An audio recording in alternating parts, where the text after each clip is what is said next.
Now on KGW News, the interesting weather sighting that popped up today in eastern Oregon. Plus, Super Tuesday brings frustration for some voters.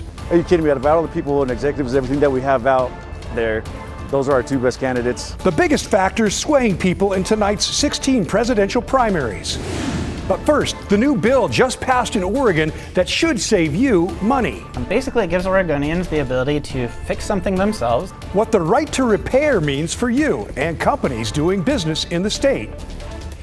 And thanks for joining us at 11. I'm Tim Gordon. The right to repair bill was several years in the making and now heads to the governor's desk. It will require manufacturing companies to stop gatekeeping the tools and parts necessary to fix electronics like cell phones or computers. Alma McCarty spoke with the bill's sponsor and a repair shop to learn more. Alma? Yeah, Tim, this isn't the first time that this has been brought up in the legislature, but now the right to repair movement is gaining more traction here and nationwide. Oregon's the fourth state to pass a bill like this, which will give consumers the resources to fix their own electronics. When your device needs repair, People bring us technology problems, we connect them with technology solutions. you might pay a visit to Roman Godin at Hyperion Computer Works. Freelance tech help, because there's not much of that available. Roman's got the tools and the skills to fix a variety of electronics, but as an independent repair provider, he isn't always given all the parts or even an instruction manual. There have been times where we're working on a very new device and there's no information about it. There's no documentation, nobody's done a YouTube video on how it comes apart, and maybe the design is a little weird. The document exists, it's just being deliberately withheld. Withheld, he says, by certain consumer electronics manufacturers. This creates a disadvantage for small businesses or handy consumers. Oregon's Right to Repair Act aims to fix it. So basically, if a manufacturer has an authorized repair program or a repair program of any kind that makes parts and especially like documentation, how to do the repair, if they're making that available to anybody, then they have to make it available to everybody. You still can offer it in-house, and a consumer may choose to do that. You can still offer it through your authorized dealers, but we're also saying you need to provide that repair opportunity to small independent businesses in Oregon or self-repair. State Senator Janine Salmon, the chief sponsor, says this all comes down to saving Oregonians money and saving the planet. So if we're able to make phones last longer, then we're creating less waste. There's 170 computer chips in our cell phones.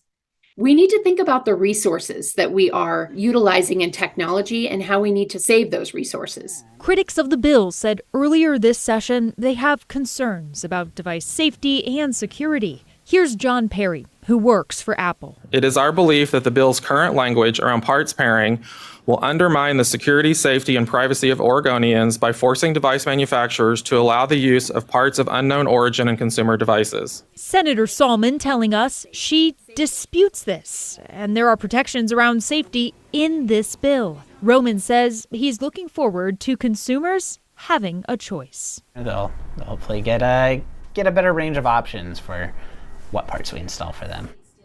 Senator Salmon says this bill is the country's most comprehensive of its kind so far. She's hoping to see more movement nationally as well. Tim? Setting the bar high. Thanks, Alma, very much.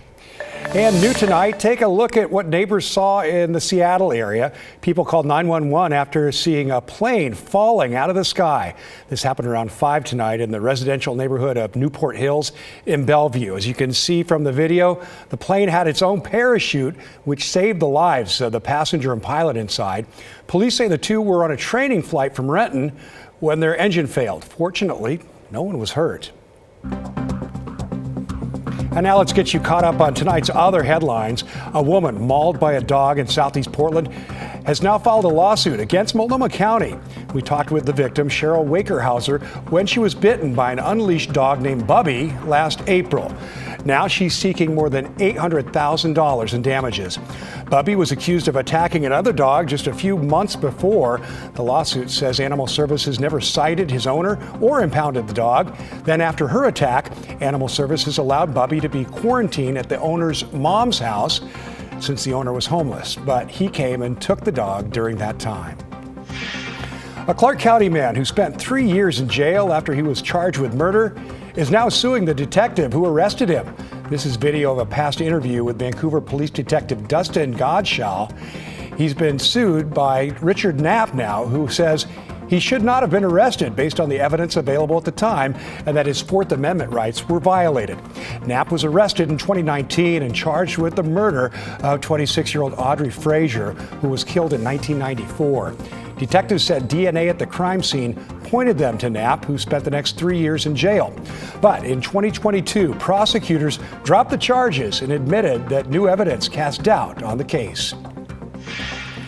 And in Battleground, police are asking anyone who bought anything at the Walmart Supercenter there to check their bank statements after a card skimmer device was found at a register. Here's a picture of a skimmer.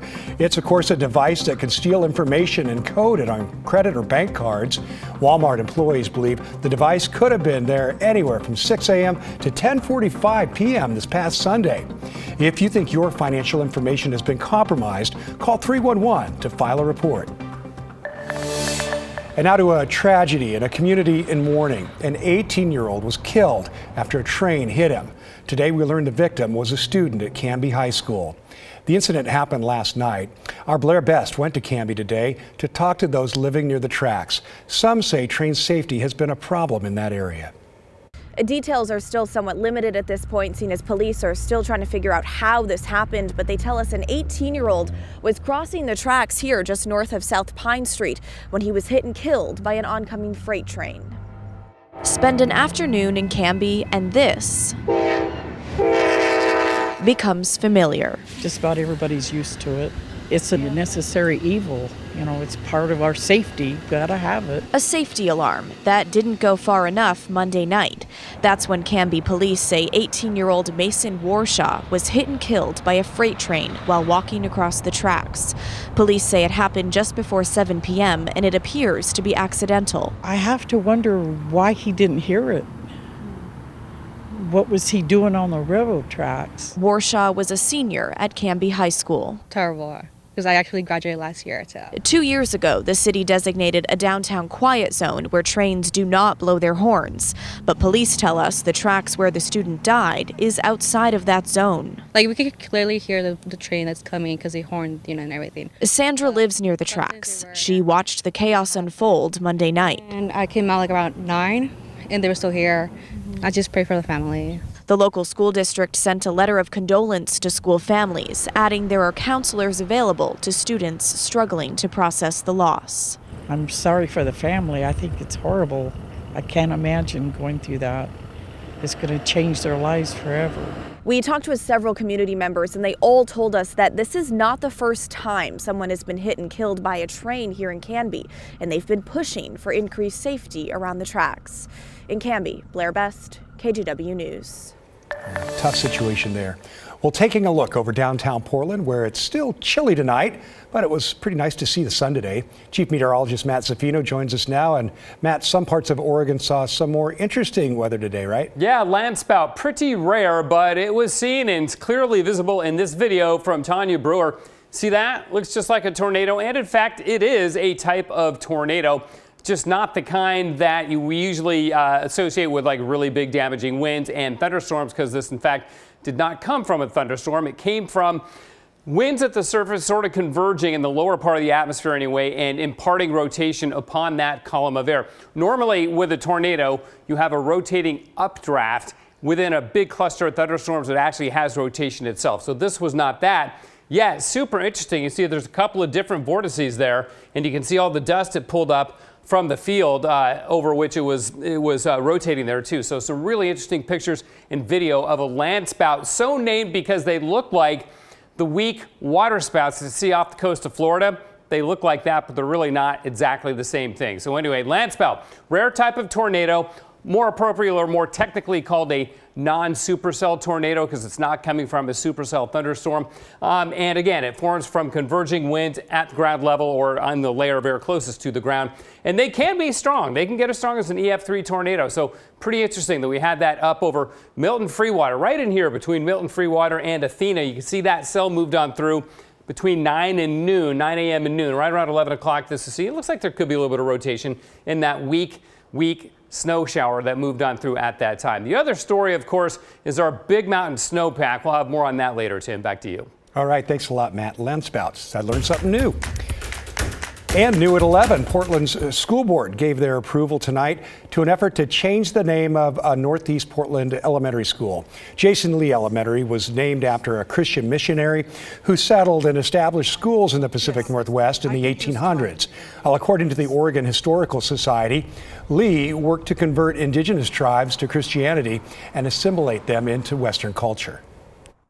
We are, again, a racially and culturally diverse community. We are not a school represented anymore by the ideals and values of Jason Lee. We're so much more than that. We need a name that inspires us to be the change agents we need to be to create a more socially just world. We want a name that represents not just who we are today, but who we can become in the future. Now, the school now plans to get a committee of students to come up with proposals for a new name. Well, straight ahead on KGW News at 11, ballot boxes close in 15 key states. We have the latest results from Super Tuesday. Plus, the plan to bring new homes and businesses to a vacant lot in North Portland. How a nonprofit is trying to use this site to restore what was once a thriving community.